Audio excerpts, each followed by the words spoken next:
Good morning. I hope we find you well, and thanks for accepting our request to be submitted to the interview. Now we'll ask you some questions regarding the topic of your lecture. Yeah, thank you for the invitation, and good morning, everybody. The first question we would like to ask you is what are the challenges of gender studies when it comes to academic freedom? Okay, well, this is a very broad question, so I will try to highlight some points. First of all, I think the main challenge of gender studies and academic freedom is, well, I mean, for scholars who deal with gender studies, is to be accepted as scientists in academia. And because this is a very, I mean, challenging situation, especially in these current times, because gender studies are always, often, no, not always, but often considered more similar to a political statement, political ideas, political goals, more than scientific approaches and scientific theories to interpret society and gender relations, power inside our society. So I think in this sense, it is connected to academic freedom because in order to be entitled to speak, entitled to produce also scientific knowledge, you have to be acknowledged as a scientist. And so in this sense, I think it is one of the most challenging, big challenges in this period. And in this moment, we also have the so-called backlashes against gender studies, also on a political level, so outside academia. And this reinforces some of the problems that I was mentioning, especially for the rise of right-wing populist parties and the diffusion of some, let's say, stereotypical visions about gender studies and genders. Gender studies are actually under attack in different ways. And they are very often put in contradiction with, especially with biology, with medicine, that are considered scientific knowledge. So in this sense, as I was saying, it's far more difficult now to be recognized as scientists in this moment. So do you think that the rhetoric based on expressions such as political correctness and one and only truth limits academic freedom in gender studies?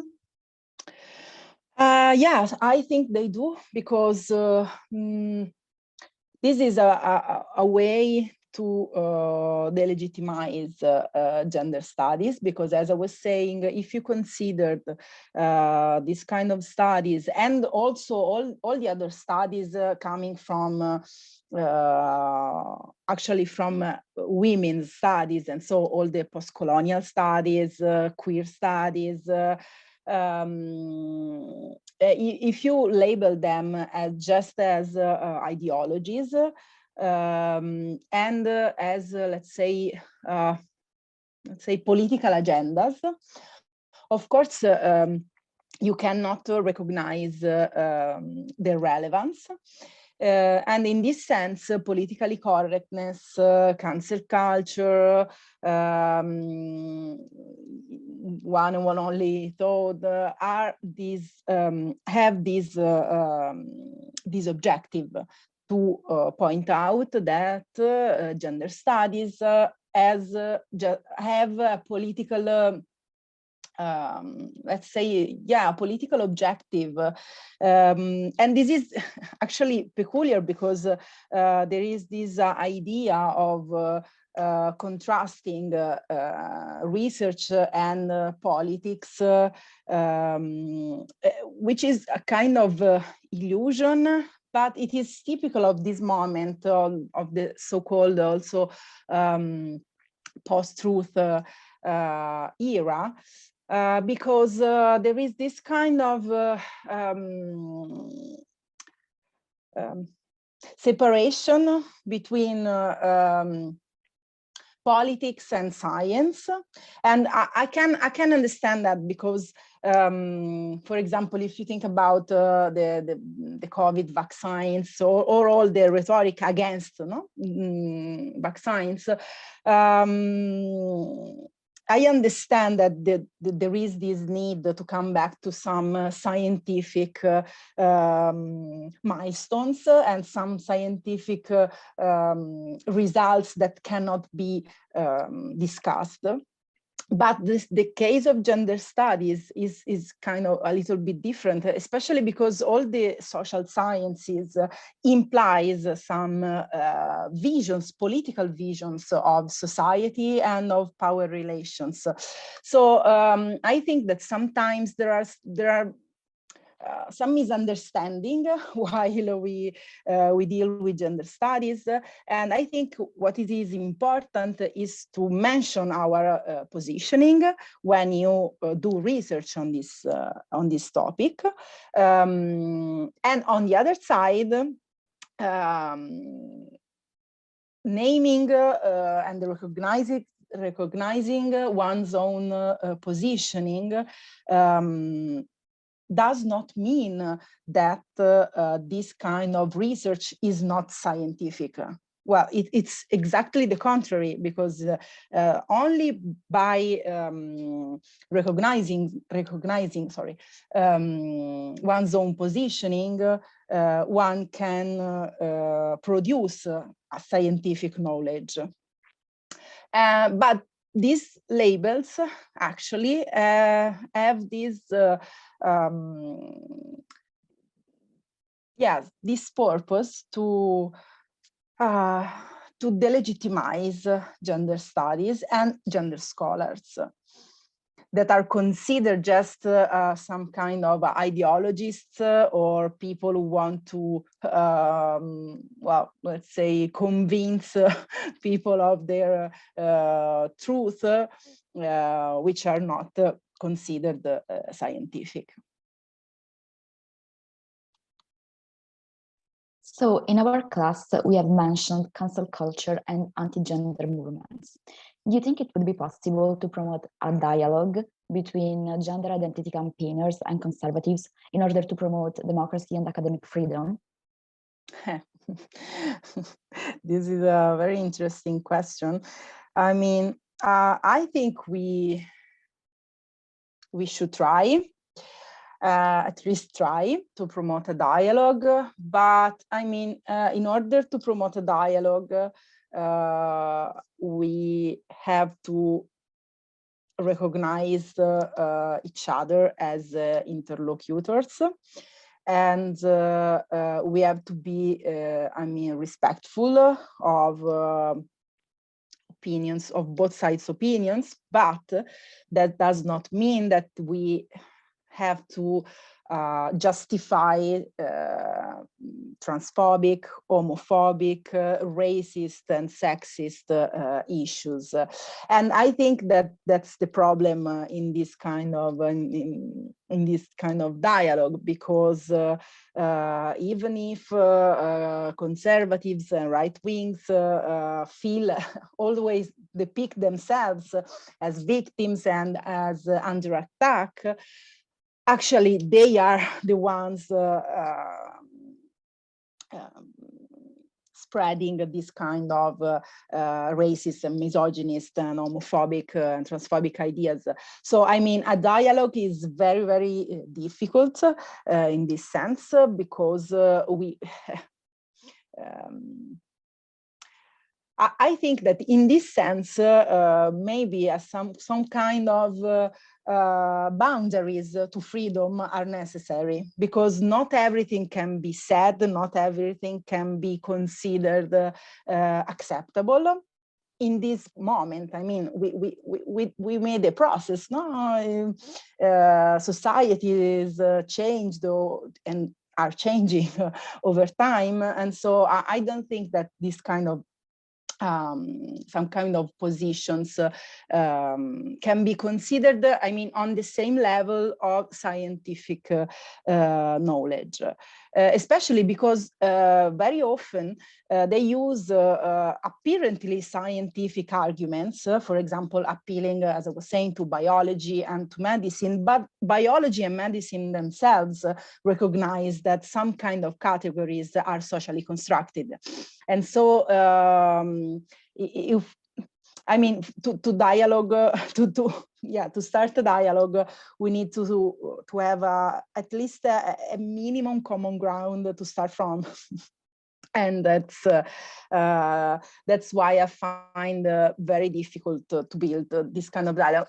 But in my opinion, but it is just a personal opinion, not a scientific one, I think we should try. And we have to keep trying, at least.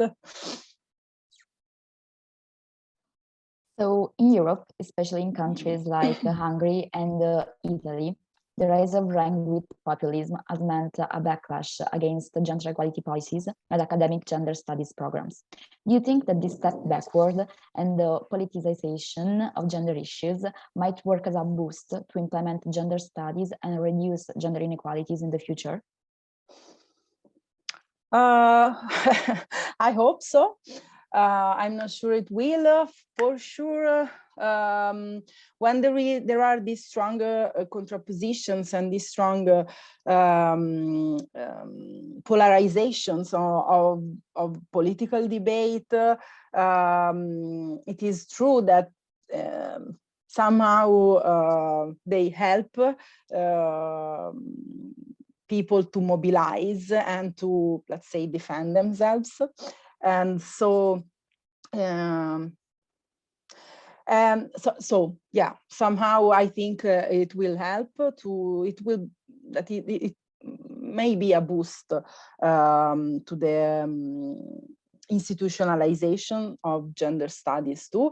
And I think it will be in this way, because as I was saying, societies are changing, and there is also a stronger let's say, bottom-up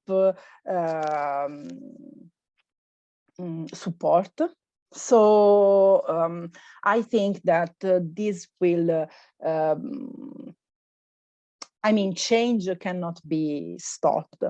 And there is a rise, a continuous rise to, especially from youngest generations, to be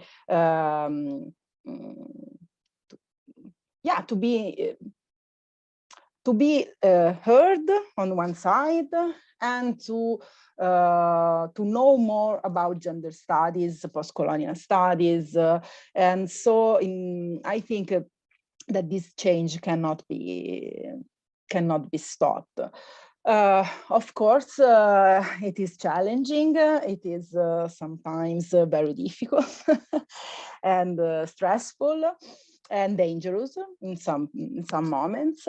But, well, I don't think that gender studies can be, let's say, erased from curricula, at least in some part of Europe, because Hungary actually erased them from their academic programs. But I don't think that in other countries of the European Union this can happen. But it is true that we have to face also, as I was saying during my lecture, internal challenges and internal backlashes. And so I think in this sense, well, we have some very challenging times to deal with in the future. And talking about Europe, lately there have been many attempts to restrict access to abortion or sex education, and there have been many electoral victories of anti-feminist political parties, which have opened the eyes of the academic community. Do you think that these anti-feminist governments are going to block even more academic studies regarding the female reproductive system, pregnancies, and contraceptive methods, or that academic improvements on this subject are possible and inevitable regardless? I think that in this sense, academy and academic scholars should dialogue more with civil society. And I think that very often scholars' voices are unheard, but also are unable to find a way to be heard. And I think that in this moment, it is important also to recover, let's say, the political engagement. Yeah, I would say that we should be more engaged as scholars in order to support some protests and some political protests, movements that are born and are gaining attention around these very, very important timely topics. So I think that we should really be engaged in defending women's and minorities in general rights that are in this moment under attack. I'm not sure that, as I was saying, change cannot be stopped. However, it is important to remain very careful, woke. Let's use this this very common in these times, in these days, word. And well, because as the US proved to us, rights are not always untouchable, and they can be revoked. So I think that it is important as academic scholars to exercise, let's say, our privilege in order to defend women's and other minorities' rights. I don't know if I really answered to your question, but yes, I think so. And what is your opinion on the future of women in academia based on two contrasting situations of Iran, in which women are fighting for more freedom, and in opposite to America or Italy, in which there are more and more governments closed-minded with misogynists that put obstacles in women's freedom?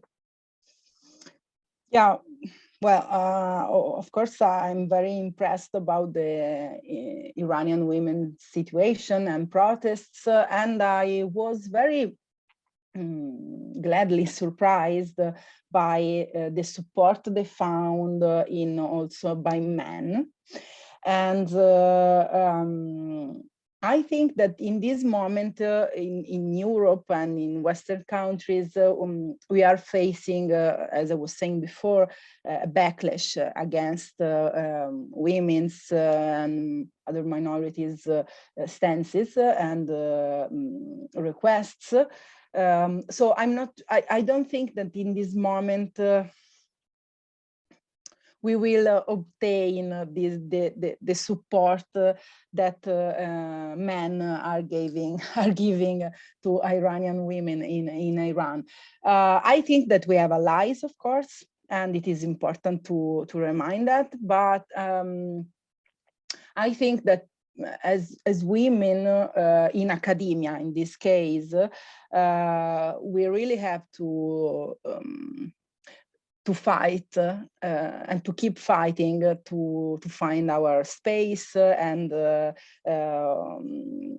find our let's say, also work, because, for example, well, this is not the topic of our discussion today, but maybe you are aware or you are not, because it was very silenced, but there is a reform of the university, and especially of the first phases of the pre-tenured, let's say, phases of the academic career.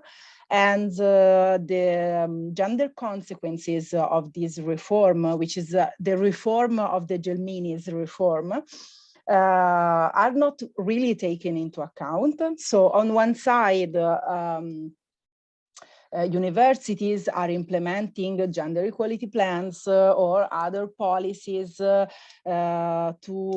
face gender inequalities and to reduce gender inequalities. But on the other side, on the side of, let's say, just the academic labor market, many things are changing, and I'm not sure that they will help academic women, especially precarious women, precarious female scholars to enter into academy. So I think we really have to be careful in these days, because gender inequalities are far from being reduced also in academia, especially because women not only experience the glass ceiling, so you know, the discrimination, no? to gain, to reach the higher positions, but they are also facing the so-called glass door in academy. So they, with more difficult and with in longer time, they accede to position as researchers, and especially to tenure position. So I don't know what will going to happen in the future, and it is very important to be, to be aware, to monitor, let's say, the situation. Yeah, but we also need a little bit of how to say it, a little bit help by men, at least a little bit of solidarity also by men. And of course, in an intersectional perspective and practice, because I mean, here we're talking about, of course, women and men, but there are also other minorities that are marginalized inside and outside academia. And so I think it is important also to connect the different fights, both on a political and on a scientific level. Sorry.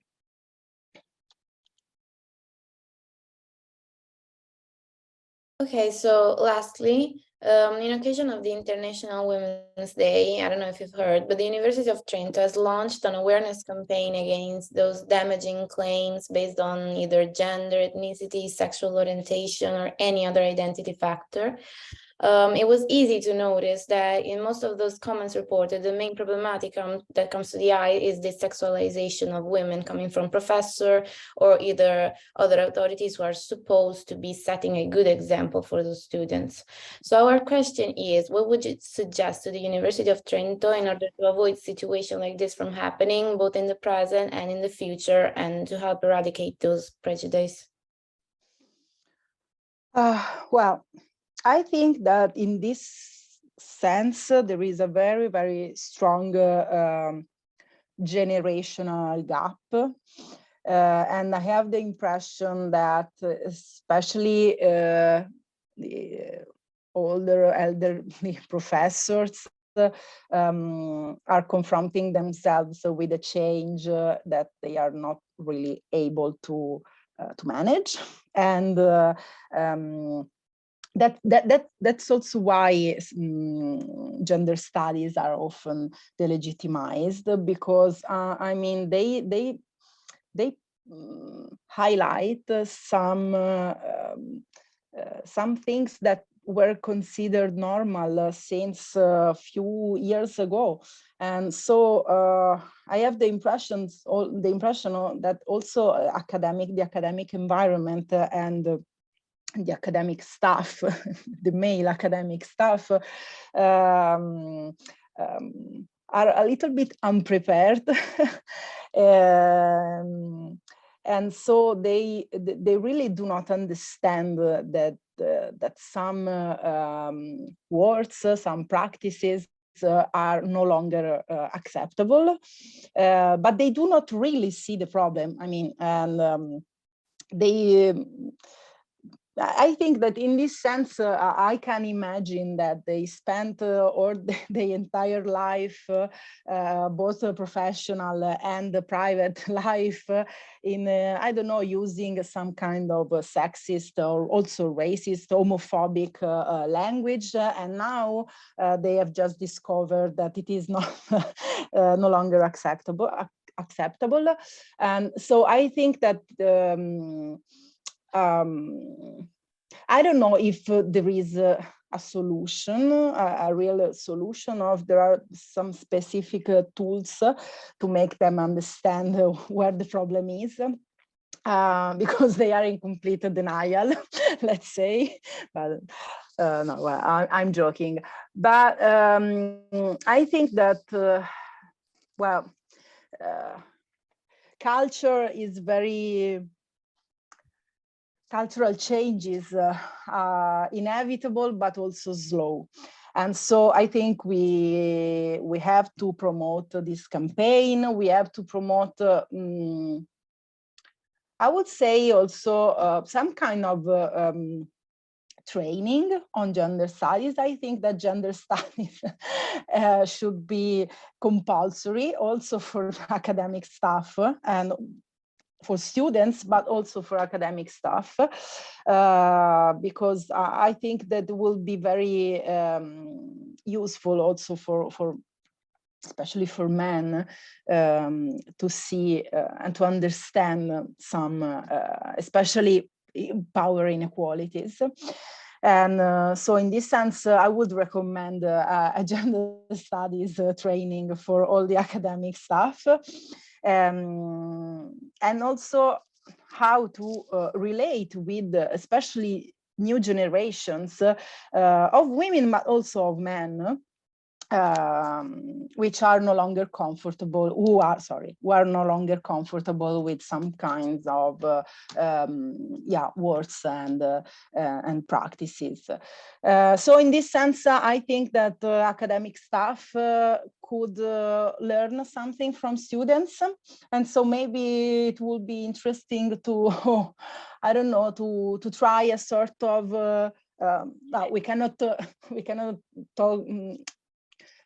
We cannot name it as a peer-to-peer education, but some kind of maybe exchange between students and professors, maybe in a protected environment, but compulsory, because the problem is that usually when some kind of trainings are implemented, they are not compulsory, and so they are attended by people that are already sensitive and aware of some kind of inequalities and problems and discriminations.